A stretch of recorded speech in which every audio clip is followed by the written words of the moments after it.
Hai Sobat Biologi, pada kesempatan kali ini kami akan membahas satu praktikum genetika menarik dengan materi isolasi DNA buah sesuai dengan judul yang sudah tercantum ya. Nah, pembahasan praktikum kali ini akan dibahas oleh kelompok 2A Pendidikan Biologi dengan anggota kelompok Raisya, Haura, Maya, Disti, Mutiara, Fadilah, Tiara, dan Kurnia Sandi. Mari kita mulai bahas materi.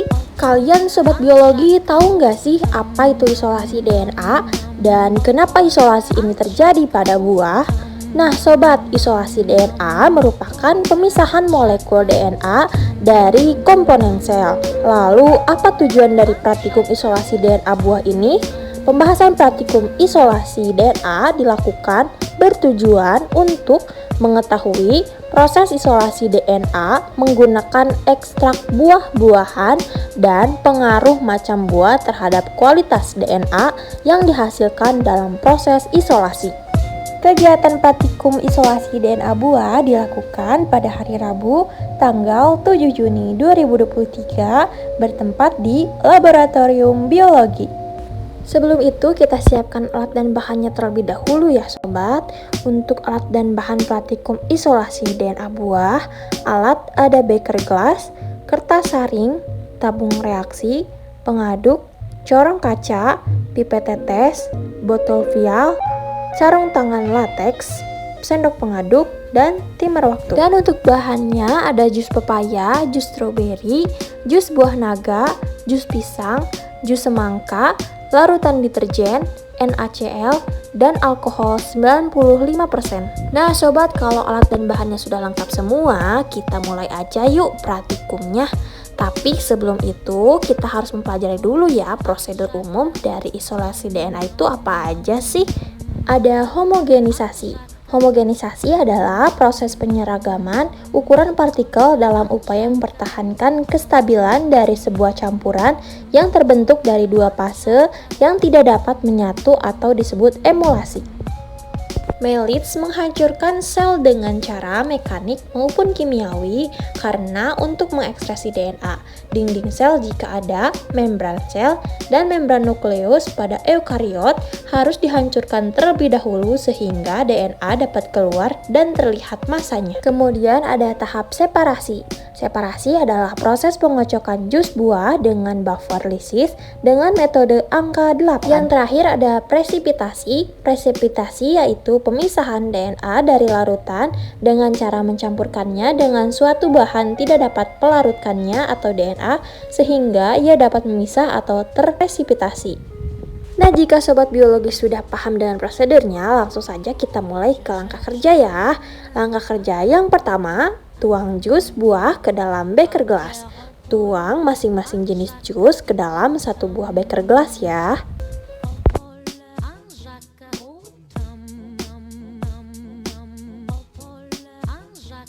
Langkah kerja yang kedua, tambahkan atau campurkan larutan deterjen ke dalam jus sebanyak 1 sendok saja ya.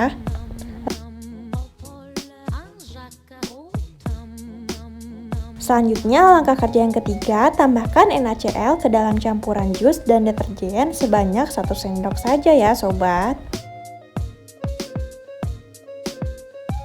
Langkah kerja yang keempat, aduk hingga semua campuran homogen.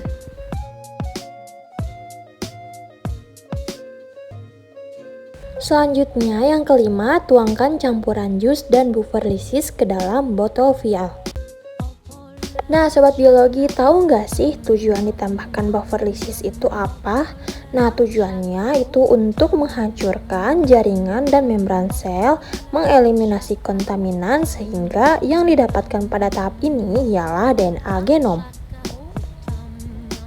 Tahap yang keenam, kocok larutan di dalam botol vial dengan arah angka 8 atau separasi selama 15 menit. Nah Sobat, tahu nggak sih apa itu separasi? Nah separasi ini adalah proses pengocokan jus buah dengan buffer lysis dengan metode angka 8. Selanjutnya, setelah dikocok selama 15 menit, campuran jus buah dan buffer lysis disaring dalam keadaan dingin ke dalam tabung reaksi.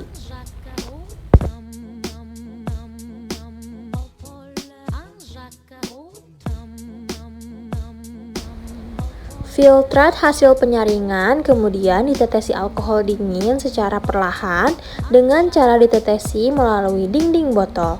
Penambahan alkohol dilakukan sampai perbandingan filtrat alkohol yaitu 1:2. Lalu goyangkan tabung reaksi secara perlahan. Terakhir, hasil presipitasi DNA dapat diamati pada lapisan putih keruh di antara lapisan filtrat dan lapisan alkohol.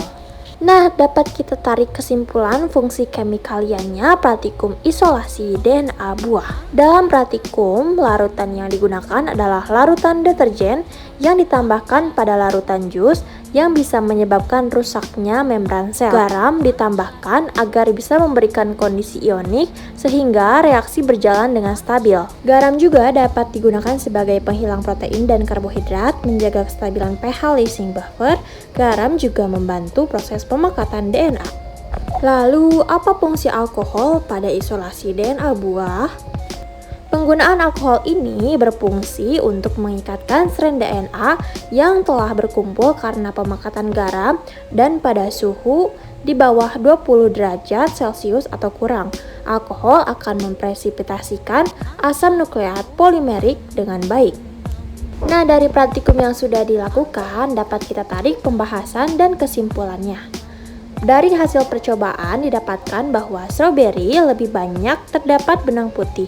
Bentuk DNA yang dihasilkan pada pengamatan kali ini adalah bentuk benang dengan warna secara umum adalah putih.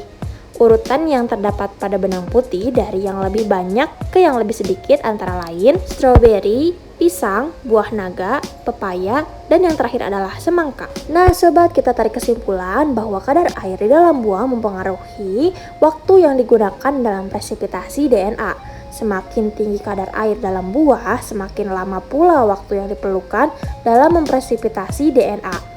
Buah dengan kadar air tinggi akan menghasilkan isolasi yang berbeda jika dibandingkan dengan buah berkadar air rendah. Semakin tinggi kadar air, maka sel yang terlarut di dalam ekstrak akan semakin sedikit, sehingga DNA yang terpresipitasi juga akan sedikit. Semangka memiliki kandungan air yang banyak, sehingga proses presipitasi akan semakin lama dan semakin sedikit DNA yang terpresipitasi. Nah, sekian pembahasan praktikum mengenai isolasi DNA buah. Semoga rekan-rekan sobat biologi bisa paham dan mengerti ya. Terima kasih. Wassalamualaikum warahmatullahi wabarakatuh.